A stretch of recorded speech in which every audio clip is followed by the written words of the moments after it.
میں مر کے بھی زندہ ہوں اہل وفا کی محفل میں. کسی شاعر نے کہا تھا میں مر کے بھی زندہ ہوں اہل وفا کی محفل میں، میری محفل میں آ میرا مزار نہ پوچھ. تو یہاں تو مزار بھی ساتھ ہے اور ان کی محفل بھی ساتھ ہی جمی ہوئی ہے، تو دونوں چیزیں اکٹھی چلتی ہیں. ورنہ ہم نے دیکھا ہے کہ لوگوں کے مزار رہ جاتے ہیں، ان کی محفلیں ختم ہو جاتی ہیں، فکر دم توڑ جاتی ہے اور جو ہے وہ مزارات سے ہی لوگ جڑے ہوتے ہیں. یہ ہمارا المیہ بھی ہے کہ ہم جو چیز اٹھانے والی ہوتی ہے اس کو اٹھانے کی بجائے، وہ میں دوستوں کو ایک دن کہہ رہا تھا کہ 11ویں تو ایک علمی نشست تھی حضرت سیدنا شیخ عبد القادر جیلانی علیہ رحمہ کی. اب دور و نزدیک سے لوگ آتے اور ظاہر ہے اتنا لمبا سفر کر کے آئے ہیں تو پھر ان کی جسم کی ضرورت بھی ہے، بھوک بھی لگتی ہے، تو اس کے لیے لنگر کا بھی انتظام کر دیا گیا. لنگر کا انتظام تو ضمناً کیا گیا، اصل تو علمی مجلس تھی، لیکن وہ لنگر رہ گیا اور جو اصل تھی وہ ہم نے اس کو اڑا دیا. تو یہ مزاج ہوتا ہے ہمارا. یہ لوگ عمرے سے واپس آتے ہیں، حج سے واپس آتے ہیں، تو واپس آ کے وہ وہاں کی باتیں سناتے ہیں، تو مجھے بعض کا بڑا ہوتا ہے. میں دوستوں کہتا ہوں کہ بس اپنا اپنا ظرف ہوتا ہے. تو آ کے وہ سنا رہے ہوتے ہیں کہ بس وہ مدینہ شریف میں بیٹھا ہوا تھا، میرے دل میں آیا کہ بریانی ملے، تو ایک آدمی بریانی لے کے آ گیا. میرے دل میں آیا کہ کوئی جو ہے وہ مجھے پائے مل جائیں، تو وہاں تو لجپال ہیں اور بس یہ دل میں آنے کی دیر تھی. تو ایک صاحب آئے کہ آپ سب پائے کھانے، تو میں ان کے ساتھ چلا گیا اور ماشاءاللہ اتنے پائے. اور یہ مجھے اس سے کوئی اعتراض نہیں ہے، کوئی پائے کھائے تو مجھے کیا نقصان ہے، اور مجھے کوئی اس سے غصہ بھی نہیں ہے. اور دوسرا سرکار کی در سے دنیا اور دین دونوں نعمتیں ملتی ہیں. لیکن مجھے افسوس ہے کہ وہاں بھی پائے ہی کھانے گئے تھے، وہاں بھی جو ہے وہ زردے متنجن اور بریانیوں کی تلاش میں گئے تھے. وہاں تو کچھ اور لینا چاہیے تھا آپ کو، وہاں تو کچھ اور ڈھونڈنا چاہیے تھا. آہ اے ناداں تو ہی چند کلیوں پر کنات کر گیا، ورنہ گلشن میں علاج تنگی داماں بھی تھا. وہاں تو درد دل مانگنا چاہیے تھا، وہاں تو کچھ اور طلب، وہاں تو تہجد کے سجدے مانگنے چاہیے تھے، وہاں تو علم کے اجالے مانگنے چاہیے تھے، وہاں تو امت کا عروج مانگنا چاہیے تھا. لیکن ہم وہاں جا کر کے بھی بریانی مانگ رہے ہوتے ہیں، وہاں جا کے بھی ہم یہ مانگ رہے ہوتے ہیں. تو چونکہ ہمارا ظرف یہ جو ظرف ہوگا اس کے مطابق ہی ہم طلب کریں گے، تو ہمارا تو ظرف بھی بہت چھوٹا ہے. تو میں سمجھتا ہوں کہ اگر کہیں ظرف بھی مل جائے، کہیں شعور بھی مل جائے، عمل کی منزل تو بعد میں آتی ہے، وہ بھی بہت بڑی دولت ہے. آج کل ہم شعوری فقدان کا شکار ہیں، علمی فقدان کا شکار ہیں. ہم فکری طور پہ انتہائی جو ہے وہ پس ماندہ ہو گئے ہیں، اور قومیں کبھی بھی اٹھ نہیں سکتی جب تک وہ فکری طور پہ بلند نہیں ہوتی. قوموں کی نہضت، قوموں کی نشت، اس کی بنیادی علم ہے. اور اگر آپ مجھ سے پوچھیں کہ اسلام کا کوئی دوسرا نام، تو میں کہوں گا اس دین کا دوسرا نام دین علم ہے. اسلام کا اگر کوئی دوسرا نام مجھے پوچھنا چاہیں تو وہ دین علم ہے. حضور علم کی تحریک لے کر آئے تھے، اور آغاز ہی اقرا سے ہوتا ہے اس دین کا، اور ہمیں پڑھنے پڑھانے کی تلقین کی گئی ہے. اور انسانی شرف کا سبب بھی علم ہے. اپنے مشارکات سے یہ جو ممتاز ہے، مناطقہ کہتے ہیں نطق ہے جو اس کو دیگر مشارکات سے ممتاز کرتا ہے. اعلی حضرت سے پوچھا گیا تو فرمایا کہ انسان کے لیے جو فصل ممیز ہے وہ نطق نہیں علم ہے. علم نے اس کو دیگر مشارکات سے ممتاز کیا، حتیٰ کہ فرشتوں سے بھی ممتاز کر دیا. آدم علیہ السلام کا تفوق جب ثابت کیا تو بوجہ علم ثابت کیا نا. جب فرشتوں نے کہا نحنو نسبح بحمدک ونقدس لک، ہم تیری تسبیح کے ترانے پڑھتے ہیں، تیری تقدیس کے گیت گاتے ہیں. اپنی وفاداری بیان کی، اللہ کی عبادت کا جو ان کا ذوق تھا اس کو بیان کیا. لیکن اللہ نے کیا کہا؟ جو میں جانتا ہوں وہ تم نہیں جانتے. اور پھر کیا ہوا؟ وَعَلَّمَ آدَمَ الْأَسْمَاءَ كُلَّهَا، آدم علیہ السلام کو مختلف اشیاء کے نام سکھائے. اور پھر وہ چیزیں پیش کی فرشتوں کے سامنے کہ ان چیزوں کے نام بتاؤ. وہ نہیں جانتے تھے تو کہا کہ اے آدم تم ان چیزوں کے نام بتاؤ. تو جب انہوں نے بتائے تو کہا میں نے کہا تھا میں زمین و آسمان کی پوشیدہ چیزوں کو جانتا ہوں. اور پھر ان کے لیے سجدے کا حکم ہوا کہ اب تعظیماً ان کے آگے اپنا سر جھکاؤ، اپنی جبین نیاز کو ان کے سامنے جھکاؤ، یا انہنا جو بھی علماء نے لکھا. تو ان کے لیے جو ہے وہ تم اپنے آپ کو جو ہے وہ عجز کے طور پہ پیش کرو، اور ان کا تفوق جو ہے تمہارے اوپر ثابت ہو گیا. کس وجہ سے؟ بوجہ علم. جن چیزوں کے نام فرشتے نہیں جانتے تھے ان چیزوں کے نام جناب آدم علیہ السلام جانتے تھے. تو آدم کا تفوق فرشتوں سے جو ہوا وہ بوجہ علم ہوا. تو پھر علم ممتاز کرتا ہے. وہ کتا جو سیکھ جائے اور کتا جو نہیں سیکھا ہوا، دونوں کے شکار میں فرق ہے. ایک کا لایا ہوا مردار ہے اور دوسرے کا لایا ہوا جو ہے وہ طیب ہے. کتا سیکھ جائے تو ممتاز ہو جاتا ہے، تو انسان کتنا ممتاز ہوگا وہ سیکھ جائے. تو یہ سیکھنا ہی ہمارے لیے عزت کا سبب ہے، ہمارے لیے یہی وقار کی علامت ہے. امام فخر بن رازی نے لکھا کہ وہ چیونٹی جس نے کہا تھا جلدی جلدی اپنی بلوں میں داخل ہو جاؤ، کہیں پیغمبر کا لشکر جو ہے وہ تمہیں اپنے پاؤں تلے کچل نہ دے عدم آگہی کی وجہ سے، یعنی ان کا التفات نہ ہو، توجہ نہ ہو، اور وہ تمہیں اپنے پاؤں تلے رون ڈالے. یہ چیونٹی نے کہا. 3 فرسخ دور ابھی لشکر تھا اور چیونٹی نے پہلے سے ہی اس کو محسوس کیا اور اپنی ہم جولیوں سے کہا. اللہ اکبر. حضرت سلیمان علیہ السلام نے اس بات کو سنا. فتبسم ضاحکا من قولها، اور اس کو سن کے مسکرا بھی پڑے. پیغمبر کے حواس کو اپنے حواس پہ قیاس کرنے کی کبھی بھی بدکاری نہیں کرنی چاہیے. اللہ نے جو پیغمبروں کو شان دی ہے وہ الگ ہے. ہمارے کان کے پردے پہ بھی چیونٹی رکھ دی جائے تو ہم نہ سمجھ پائیں کہ وہ کیا بول رہی ہے. 3 فرسخ دور 9 میل بنتا ہے، 14-15 کلومیٹر بنتا ہے.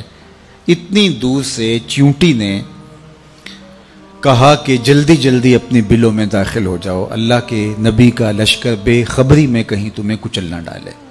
تو اس بات کو حضرت سلیمان نے اتنے فاصلے سے سن لیا. اور ماہرین سے پوچھیں کہ چیونٹی کے منہ میں زبان نہیں ہوتی تو پھر وہ بات کیسے کرتی ہے؟ یا تو یہ کہ وہ منہ سے منہ لگا کے اپنے لعاب کو جوڑتی ہے تو اس سے ڈیٹا ٹرانسفر ہوتا ہے، یا پھر جو ہے وہ اپنے سامنے والی 2 ٹانگوں کو جو مہین سے بال ہوتے ہیں ان کو رگڑتی آپس میں، اور اس سے جو آواز پیدا ہوتی ہے اس سے اپنی ہم جولی کو کوئی میسج دے رہی ہوتی ہے. پیغمبر کی شان یہ ہے کہ 3 فرسخ دور سے چیونٹی کے مہین سے باریک سے 2 بالوں کے رگڑنے سے جو آواز پیدا ہو اس کو اتنی مسافت سے سن بھی لیتا ہے، اس سے جو مفہوم نکلتا ہے اس کو سمجھ بھی لیتا ہے. اور یہ اس نبی کی شان ہے جو مسجد اقصیٰ میں مقتدی بن کے تیرے نبی کے پیچھے کھڑا تھا. جب مقتدی کی یہ شان ہے تو مقتدا کی شان کا عالم کیا ہوگا، ان کی عظمتوں کا عالم کیا ہوگا. تو کبھی بھی یہ بدکاری نہیں کرنی چاہیے کہ پیغمبر کے حواس کو اپنے حواس پہ قیاس کر لیا جائے. اللہ نے ان کو جو شانیں دی ہیں وہ وراء الورا ہیں. انی ارا ما لا ترون و اسمع ما لا تسمعون. میرے اور آپ کے آقا و مولا نے ارشاد فرمایا جو میں سنتا ہوں وہ تم نہیں سنتے، اور جو میں دیکھتا ہوں وہ تم نہیں دیکھتے. میرے والد گرامی فرمایا کرتے تھے نبی کی تو شان ہی نرالی ہے. صحیح ترمذی میں روایت ہے، اور امام ترمذی کا چونکہ طریق ہے وہ اس کا درجہ بھی بیان کرتے ہیں، اور کہا ھذا حدیث حسن صحیح. یہ حدیث حسن بھی ہے، صحیح بھی ہے. اور وہ حدیث کیا ہے کہ جب میاں بیوی گھر میں الجھ پڑتے ہیں اور بیوی کہتی ہے جب سے تیرے گھر میں آئی ہوں میں نے تو سکھ دیکھا ہی نہیں، تو اس لڑائی کو جنت سے جو ہے وہ حور جو اس مرد صالح مومن کی بننے والی بیوی ہے دیکھ رہی ہوتی ہے اور اس لڑائی کو سن رہی ہوتی ہے، اور کیا کہتی ہے قاتلک اللہ، تیری خرابی ہو، یہ تو چند دن تیرے پاس ہے، یہ تو میرا شوہر ہے. تو میرے بزرگ فرمایا کرتے تھے حور کہاں سے دیکھتی ہے؟ جنت سے. اور جنت کہاں ہے؟ سدرۃ المنتہا کے پاس. سدرۃ المنتہا کے پاس سے جنت سے حور دیکھتی بھی ہے، سنتی بھی ہے، جواب بھی دیتی ہے۔ اور حور کون ہے؟ میرے نبی کے غلام کی بننے والی بیوی ہے، منگیتر ہے ابھی، یہ اس کی سماعتوں کا عالم ہے۔ یارو مدینہ تو دور ہی نہیں ہے ان پاتے، اور جو میں سنتا ہوں وہ تم نہیں سن پاتے۔ اللہ اکبر۔ حضور صلاۃ الاستسقاء پڑھانے لگے نا تو ہاتھ حضور نے آگے بڑھا لیا، پھر پیچھے کھینچ لیا، سلام پھرا تو پوچھا گیا حضور آپ نے ہاتھ آگے بڑھایا تھا، پھر کھینچ لیا، کہا جنت میں کھجوروں سے، اور ہاتھ کہاں پہنچا؟ جنت میں۔ اور جنت کہاں ہے؟ سدرۃ المنتہا۔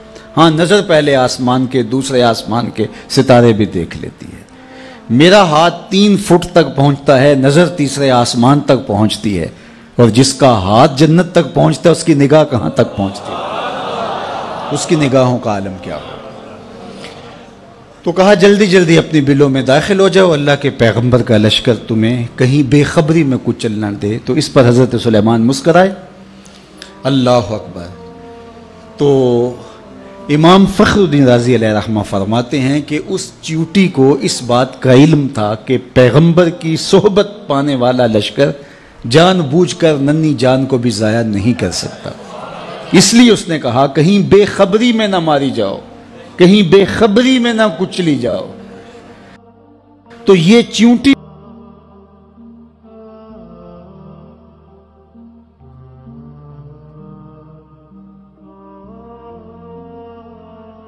کو بھی علم تھا، اس علم کی وجہ سے قیامت تک آنے والی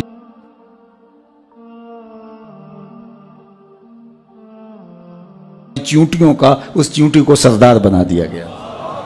یہ شعور رکھنے کی وجہ سے کہ پیغمبر کی صحبت میں بیٹھنے والا لشکر جان بوجھ کے ننھی جان کو بھی ضائع نہیں کر سکتا۔ اللہ اکبر۔ یہ ادراک، یہ شعور ایک چیونٹی بھی رکھ سکتی ہے، لیکن ایک تنظیم کے قائد کو کیوں نہیں پتا؟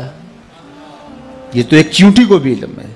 انسانی وجود کے ساتھ بم باندھ کر کے انسانوں کے انبوہ میں گھس جایا جاتا ہے، اور پھر وہ بم پھٹتا ہے اور چھوٹے چھوٹے بچوں کی بدن کی بوٹیاں دیواروں سے چپک جاتی ہیں، اور تنظیم کا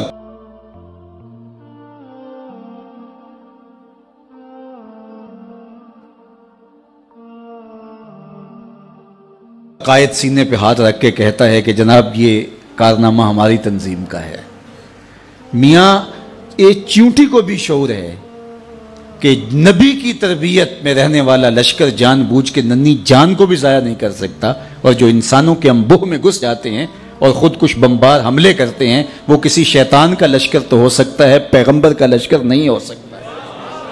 یہ ادراک چیونٹی کو بھی ہے، اس کا سبب ہے۔ علم عظمتوں کا حوالہ ہے، علم جو ہے وہ رفتوں کا جو ہے وہ علم ہے، اس لیے ہمیں علم حاصل کرنے کی ترغیب دی گئی ہے۔ علماء نے کہا، فقہا نے، کہ اگر کسی شخص کو یہ پتہ چلے کہ اس کی زندگی بہت تھوڑی رہ گئی ہے، آج کل وہ ڈاکٹر بتا دیتے ہیں کہ یہ 4تھے سٹیج پہ کینسر چلا گیا ہے، تو اب آپ کے پاس بہت تھوڑا وقت رہ گیا ہے، اس تھوڑے وقت کی قدردانی کیجئے۔ چاہے اللہ تو لمبی زندگی بھی دے سکتا ہے، بیماری کو کافور بھی کر سکتا ہے، لیکن ظاہری اسباب یہی بتاتے ہیں۔ میں آپ کو اس ضمن میں مجھے ایک بات یاد آ گئی، میرے اس موضوع سے تو جڑی نہیں لیکن شعور کی بات ہے، آپ کو میں ضرور وہ بتانا چاہوں گا۔ ہمارے شہر کے ایک صاحب تھے، انہیں ڈاکٹر نے بتایا کہ آپ کی بیماری اس نوعیت پہ ہے کہ اللہ چاہے تو آپ برس ہا برس جئیں، لیکن جو ظاہری اسباب ہے وہ یہی بتا رہے ہیں کہ کوئی 1-1.25 مہینہ آپ کی زندگی ہے، تو آپ جائیں اور جا کے جو ہے وہ حقوق اللہ، حقوق العباد، ان کی تلافی کیجئے، ذکر فکر میں وقت گزاریے۔ تو وہ مجھے ملنے آئے اور مجھے کہنے لگے کہ مجھے ویسے کوئی تکلیف نہیں ہے، اور ڈاکٹر نے مجھے یہ کہا ہے، اور فلاں ہاسپٹل کے ڈاکٹر نے کہا ہے، لیکن پھر بھی میں چاہتا ہوں کہ کسی اور کو بھی دکھلا دوں۔ تو ایک بڑا اچھا ڈاکٹر تھا میرے ملنے والا، میں نے کہا آپ اس سے مل لیجئے۔ تو انہوں نے مجھے فون کیا کہ جو حضرت آپ کے بھیجے ہوئے تھے تو وہ بالکل ایسی ہی پوزیشن ہے، کوئی 1 ماہ کے مہمان ہیں، تو باقی انہیں تکلیف ہو تو داخل بھی کیا جا سکتا ہے، لیکن کوئی تکلیف وہ کہتے ہیں مجھے نہیں ہے۔ تو ٹھیک ہے وہ اپنی زندگی گزاریں اور اللہ اللہ کریں، ذکر فکر میں لگے. تو وہ بعد میں میرے پاس آئے، مجھے کہنے لگے ڈاکٹر نے مجھے یہ کہا. تو میں نے کہا میری بھی ان سے یہی بات ہوئی ہے. تو میں نے کہا ٹھیک ہے، یہ آپ کے پاس اللہ آپ کو لمبی زندگی دے، ہم دعا کرتے ہیں، لیکن یہ بڑا قیمتی وقت ہے. جو بات آپ کو میں بتانے لگا ہوں وہ یہ کہ وہ کسی اور صاحب سے ملے. آپ ان صاحب کو بھی جانتے ہیں جو جن کا میں ذکر کر رہا ہوں، ان کو آپ صرف علماء جانتے ہوں گے، باقی نہیں جانتے. لیکن جس کا میں ذکر کرنے لگا ہوں اس کو آپ سارے جانتے ہیں، وہ بھی ایک عالم دین ہے. انہوں نے کہا کہ آپ فلاں جگہ پہ چلے جائیں، فلاں صاحب دم کرتے ہیں تو اس سے آپ کو آفاقہ ہو جائے گا. تو میں ان کو، میرے وہ بڑے ملنے والے ہیں تو میں ان کو فون کر دیتا ہوں. تو وہ صاحب وہاں چلے گئے اور انہوں نے جا کے جب اسپیشل ٹائم دیا اور انہوں نے جو ہے وہ کہا کہ ڈاکٹر جھوٹ بولتے ہیں، آپ بالکل ٹھیک ہو جائیں گے. بڑا ان کو جو ہے وہ تسلی دی اور ساتھ دم شم بھی کیا. جب وہ واپس آ رہے تھے تو بہت زیادہ خوش تھے، چونکہ ایک تو بیماری تھی، پھر ڈاکٹرز نے کہا تھا 1 مہینہ سوا مہینہ آپ کے پاس ہے. تو اب یہ مجھ سے پوچھا تو میں نے بھی کہا، دوسرے ڈاکٹر سے سیکنڈ اوپینین لیا تو اس نے بھی یہی کہا. لیکن یہ پہلا شخص تھا جس نے ان کو ریلیکس کر دیا، بالکل آپ پریشان نہ ہوں، ختم. اب وہ واقعی وہ ان کو لگا کہ میں تو، چونکہ ایک بوجھ تھا نا، نفسیاتی بوجھ، وہ اتر گیا. وہ گئے تو وہ پورے 8 دن جس نے مصلی بچھا کے اللہ اللہ کرنی تھی وہ اس کی تعریف کرتا رہا. کتنا اچھا ہے، کتنا فیض ہے، اتنا ہجوم تھا. پورے 8 دن بعد پھر حاضری تھی، پھر گیا اور پھر کہا کیا کیسا ہے. انہوں نے کہا بڑا فرق ہے. انہوں نے کہا آپ بالکل ٹھیک ہو جائیں گے. پھر دوسرا دم ڈال دیا. تو اگلے 8 دن بھی وہ اس کی تعریف کرتے رہے. پھر اگلے ہفتے گئے، چوتھے ہفتے واپس آ رہے تھے، راہ والی طبیعت خراب ہوئی، پھر ان کا انتقال ہو گیا.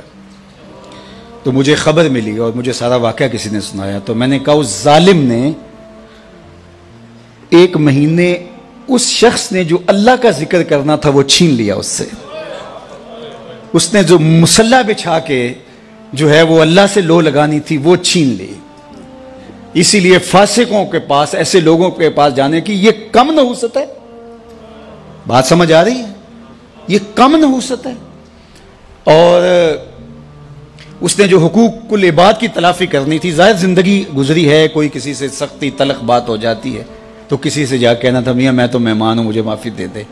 تو وہ حق بھی سچ لیا. وہ پورا مہینہ سویر سے شام تک، وہ جمعہ بھی پڑھاتے تھے وہ صاحب، میں نام نہیں لیتا، تو جمعے میں بھی انہوں نے تذکرہ کیا کہ وہ بڑا فیض ہے یار، مجھے تو بڑا فائدہ ہو گیا. ہوا کیا کہ وہ نفسیاتی بوجھ اتر گیا اور ہوا وہ جو ڈاکٹر نے بتایا تھا.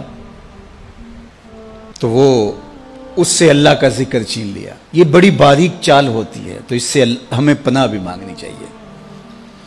ایک صاحب تھے، وہ عیسائی ہو گئے ایک زمانے میں، اور تھے وہ امام مسجد. تو وہ تقسیم ہند سے پہلے کی بات ہے اور وہ سیالکوٹ کا علاقہ تھا. تو کچھ علماء علاقے کے گئے، جا کے اس کو کہا کہ یار ہمیں بتاؤ نا کیا ہوا، کون سی دلیل تمہیں اچھی لگی اور تم نے اسلام چھوڑ دیا. تو اس نے کہا کہ میں ایک دن فجر کی نماز پڑھانے کے لیے آیا، سخت جھاڑے کا موسم، تو زمانے میں وہ ہیٹر شیٹر تو مسجدوں میں ہوتے نہیں تھے، تو بڑی مشکل سے وضو کیا تھا، کنویں پہ جا کے پانی نکالا، وضو کیا، اور میں جو ہے وہ ٹیک لگائے ایسے تھا تو میری آنکھ لگ گئی، ادھر اقامت ہو گئی. تو اب اگر میں وضو کرنے جاؤں تو ویسے نفس بھی نہیں مان رہا تھا اور نمازیوں کا اپنا پریشر ہوتا ہے، تو میں اٹھا اور نماز پڑھا دی. لیکن میرے دل میں بڑا ڈر لگا کہ میں نے مصلی رسول کی توہین کی ہے تو میرے اوپر کوئی عذاب آئے گا. لیکن سارا دن گزر گیا، کوئی عذاب نہیں آیا. پھر اگلے دن، اس سے اگلے دن، پھر آہستہ آہستہ میرا یہ معمول ہونے لگا کہ میں ایسی نماز پڑھا دیتا. ایک دن میں جنابت سے تھا اور میں ہمت کر لی اور مصلی پہ کھڑا ہو گیا اور نماز پڑھا دی. لیکن آج میں ڈرا کہ آج کوئی قہر کی بجلی ٹوٹے گی اور آج میرے اوپر عذاب آئے گا. لیکن سارا دن گزر گیا. شام میں نے فیصلہ کیا اسلام دین ہی سچا نہیں ہے، تو میں نے اسلام چھوڑ دیا. تو علماء نے کہا تو کہتا ہے میرے اوپر عذاب نہیں آیا، اللہ نے اپنا دین چھین لیا. تو سمجھتا ہے میرے اوپر عذاب کوئی نہیں آیا، اللہ نے اپنا دین چھین لیا. اللہ کسی سے توفیق سلب کر لے، یار تھپڑ تو اس کو ماریں گے نا، اس بچے کو جس کو آپ داخلہ جس کا ختم نہیں کرتے. کان تو اس کو پکڑائیں گے جس کو آپ کو اپنا بچہ سمجھیں گے. اور جس کو آپ نکال ہی دیں گے، نہ اس کو تھپڑ ماریں گے، نہ اس کو سزا دیں گے، نہ اس کو کان پکڑوائیں گے، نہ اس کو فائن کریں گے. فائن تو اسی کریں گے جس کو اپنا سمجھیں گے. تو اگر ٹانگ ٹوٹ جائے، کوئی اور نقصان ہو جائے، تو یہ تو اللہ کا ایک پیار کا روپ ہے کہ وہ تجھے سمجھاتا ہے، تنبیہ کرتا ہے تجھے. لیکن اس نے تجھ سے اپنا دین ہی چھین لیا، اس سے بڑا عذاب کیا ہو سکتا ہے؟ تو میں آپ سے یہ کہوں گا، ان عاملوں سے بچو. اتنی باریک چالیں ہیں ان کی. اور اب ہوا کیا کہ ان کے اوپر ایک نفسیاتی بوجھ تو تھا کہ 1 مہینہ میری زندگی ہے، تو اس نے وہ اتار پھینکا، ہو کچھ نہیں ہوگا آپ کو. تیرے پاس کیا دلیل ہے کہ کچھ نہیں ہوگا؟ تو جو ہے وہ اس کا وہ بھی، اور اس کا جو مہینہ تھا اللہ کے ساتھ لو لگانے کا، وہ اس فاسق فاجر اس عامل کی تعریف میں گزر گیا. حتیٰ کہ وہ درمیان میں جو 3-4 خطبات جمعہ آئے، اس کے اندر بھی جو ہے وہ اس کا ذکر چلتا رہا. تو اب یہ دیکھیے کہ یہ جہالت جو ہے وہ کہاں تک جاتی ہے. تو بات کر رہا تھا کہ شعور کا نور اللہ تعالیٰ عطا فرمائے تو پھر منزل آگے بڑھتی ہے. تو اگر آپ مجھے اسلام کا دوسرا نام پوچھیں تو اسلام کا دوسرا نام دین علم ہے. اللہ کے محبوب علیہ السلام نے احد کے موقع پہ جب 70 صحابہ شہید ہوئے تھے، تو اس وقت جب تدفین کا مرحلہ آیا تو حضور پوچھتے تھے کس کے سینے میں قرآن کی آیتیں زیادہ ہیں، اس کو آگے دفن کیا جاتا تھا. یعنی دنیا میں بھی وہ آگے اور دین میں بھی وہ آگے. ڈاکٹر غلام جیلانی برق نے اپنی کتاب میں لکھا کہ کسی جگہ پہ کوئی تقریب تھی، تو جو آگے والی رو تھی کرسیوں پہ کہ وہاں ڈی ایس پی صاحب کو، وہاں اس طرح کے عہدیداروں کو جو منصبدار ہیں، انتظامی امور کے ماہر جو ہیں وہ بڑے، ان کو بٹھایا گیا. اور پیچھے والی جو ہے وہ رو تھی، وہاں ٹیچرز کو، ہیڈ ماسٹر، پروفیسر وغیرہ کو بٹھایا گیا. تو وہاں سے جو واپس آئے تو انہوں نے جو ہے وہ اپنی کتاب میں اس کا ایک ذکر کیا ہے. تو وہ کہتے ہیں کہ یہ قوم آگے نہیں بڑھ سکتی، یہ قوم آگے نہیں بڑھ سکتی. کیوں نہیں آگے بڑھ سکتی؟ کہا کہ ایک پروفیسر کو دوسری رو میں بٹھایا جائے اور دوسری جانب جو ہے وہ ایک انتظامی سربراہ کو آگے بٹھایا جائے، تو یہ قوم کیسے آگے وہ اس پہ رو رہے تھے. اور آج جو ہاہاکار مچی ہوئی ہے، اللہ اکبر، وہ مسجد کے اندر ٹیسٹ لے رہا ہوتا ہے جاہل مولوی صاحب کا کہ مولوی صاحب رکھنے اور 4-5 جاہل بیٹھے ہوتے ہیں، وہ ٹیسٹ لے رہے ہوتے ہیں. تو وہ اگر خودکشی جائز ہو تو خودکشی مولوی صاحب کو کر لینی چاہیے، لیکن یہ شریعت جائز قرار نہیں دیتی ہے. تو اب یہ جہالت ہو گئی ہے. بے وقوفاں دے نوکر ویکھے دانش مند سیانے، میاں صاحب نے کہا تھا بے وقوفاں دے نوکر ویکھے دانش مند سیانے. آج یہ ہے. تو پھر یہ قوم آگے کبھی نہیں بڑھ سکتی. 2 کو 2 سے ضرب دے تو حاصل ضرب 4 آتا ہے. یہ اللہ کا ضابطہ ہے، کبھی ہو ہی نہیں سکتا. یہ ٹکرے مارنے والی بات ہے. کبھی ہم اس سے امید لگا کے بیٹھتے ہیں، کبھی اس سے امید لگا کے بیٹھتے ہیں. کچھ بھی نہیں ہونے والا. تعمیر ہو جس سے آدم کی، یہ وہ گل ہی نہیں.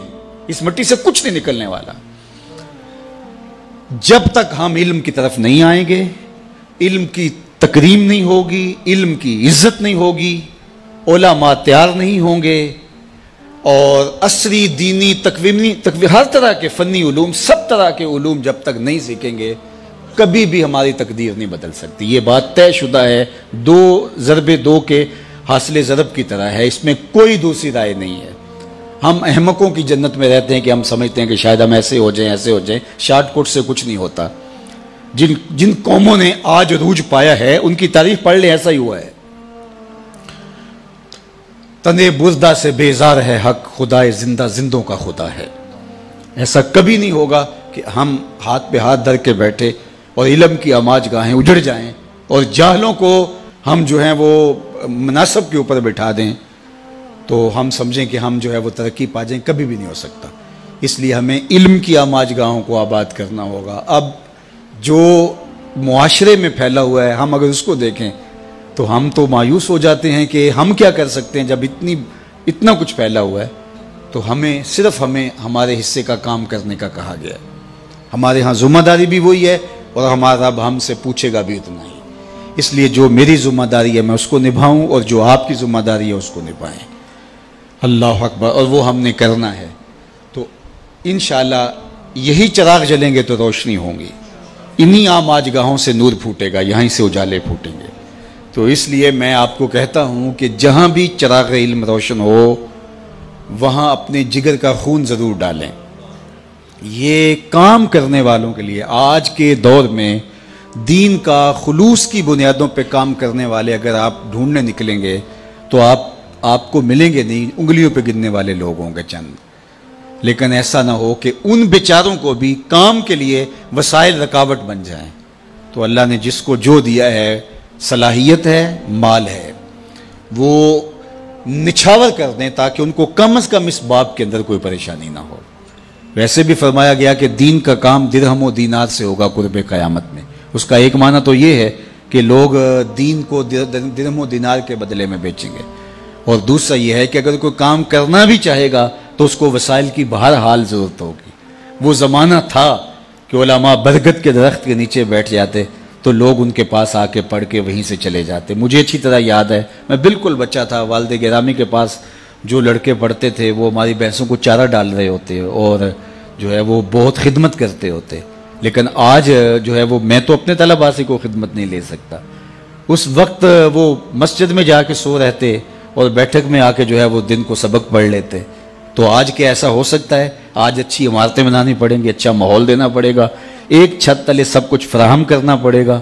تو پھر تقاضے بدل گئے ہیں. جب تقاضے بدل گئے ہیں تو ہمیں بھی جو ہے وہ تھوڑا سا اس میں کام دینا ہوگا، اور اس راستے کے اندر خرچ کیا گیا مال. حضرت شیخ احمد مجدد الفسانی علیہ رحمہ فرماتے ہیں دیگر مدات میں خلوص کے ساتھ لاکھوں روپے خرچ کرنے سے اعانت دین میں ایک دانگ یعنی ایک ٹگا خرچ کرنا زیادہ افضل ہے، کیونکہ اس سے اعانت دین ہوگی، دین کو تقویت ملے گی.